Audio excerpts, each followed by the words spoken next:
I know I don't look like it, but I have an autoimmune disease called multiple sclerosis, or MS for short. I'm one of about 1 million people in this country that have been diagnosed, and one of about 2.3 million people around the world. MS is an autoimmune disease that affects your body in very curious and different ways. To explain it as simply as possible, your body's defense mechanisms, the things that fight viruses and germs from the outside, somehow turn on itself and start attacking the covering of the nerves around your brain, which is called myelin. People experience varying degrees of MS. Some of them are more mild, some of them are definitely more severe and can cause you to lose bodily function at some point and die. For me, my symptoms started somewhere in the fall of 2003 when I was 29 years old. I started having some pretty severe bouts of dizziness where I could hardly stand up straight. And there were curious times at night when I was tired where I would slur my speech. It became very hard for me to get words out. I went to the emergency room more than once, and they gave me motion sickness medication and told me that I basically had vertigo, but it kept on happening. So I went through a battery of tests for the rest of that year, including an MRI and a crazy test called an EEG, where they basically pulled back my hair and attached nodes all over my scalp to read what my brain activity was like. Everything I did was inconclusive, and I continued to have these really weird symptoms. The scariest part about all of this is that I was still gigging, and I started feeling these symptoms where in the very tips of my right hand fingers I was losing sensation. Now, that might not matter a lot if I was a construction worker, but because I was a musician, I was playing double bass, I was walking quarter notes with these fingers every night. I was missing notes. Not very often, maybe once every other chorus or so, but I really became terrified that I couldn't play and that the other musicians could hear that I couldn't play. It was incredibly confusing and scary to me, and when I wasn't playing, I spent a lot of time in bed just trying to deal with all of this. At this point, I still don't have a conclusive diagnosis. I was told that one test might be able to give me that conclusive diagnosis, a spinal tap. By extracting fluid from my spine, they would be able to tell me whether or not I had multiple sclerosis. Ironically, I got the call on Monday, March 15th, 2004, the Ides of March. I'll never forget that day. I just went into a daze. I didn't understand what was happening, and my mind went to a place that was really scary. I thought about the celebrities that I knew of that had MS and had battled with it and passed from it. People like Richard Pryor and Jacqueline Dupre. No one else in my family ever had it before. They don't really know where it comes from at this point. Each case is so individual in how it affects you that it's different from person to person as far as the symptoms and the progression of the disease. If I was lucky, fatigue, cognitive impairment, inflammation, depression, mood changes, this was going to be my life. I had just turned 30 about 3 weeks before that phone call. I remember going through the 5 stages of grief like 3 times. The beginning was the worst. The future that was so bright and full of possibility was now this looming, unknown, terrifying part of my life. The 2 people that I feel were really responsible for me getting through this time were my then girlfriend, who is now my wife, and my neurologist.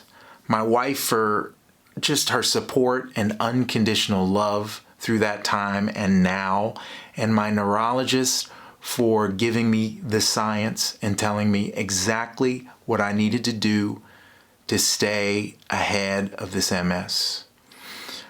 I also had to get past my own hump.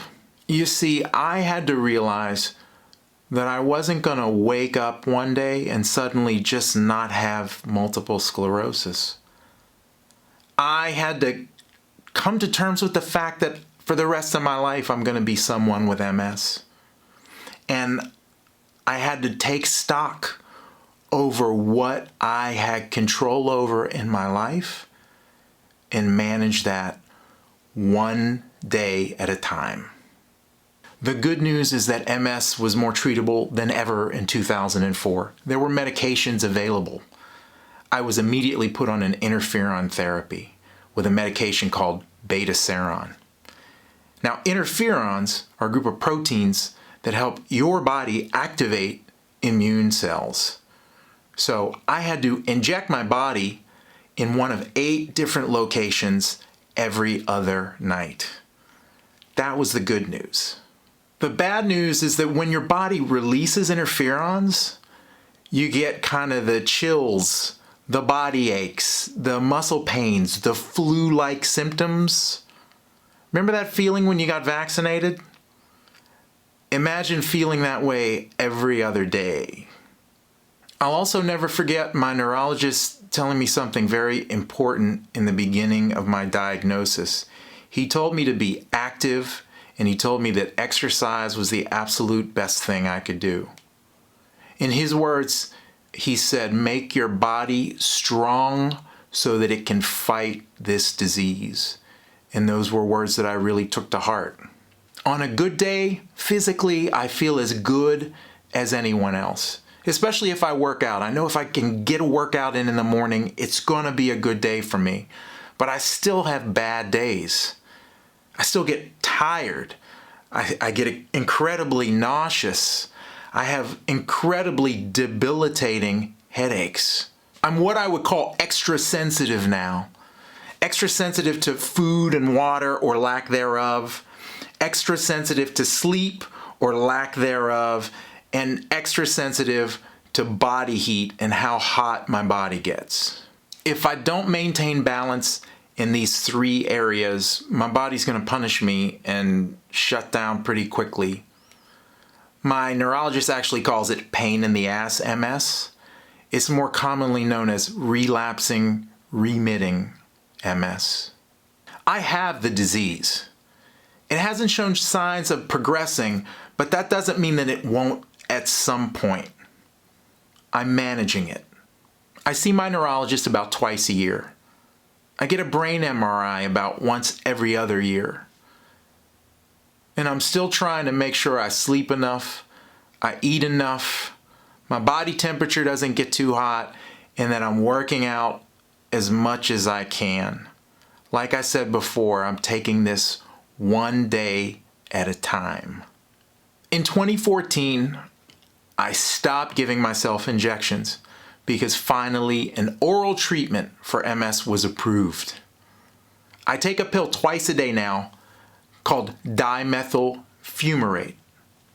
Basically, it reduces inflammation and prevents nerve damage from MS. And I gotta tell you, I don't miss the needles.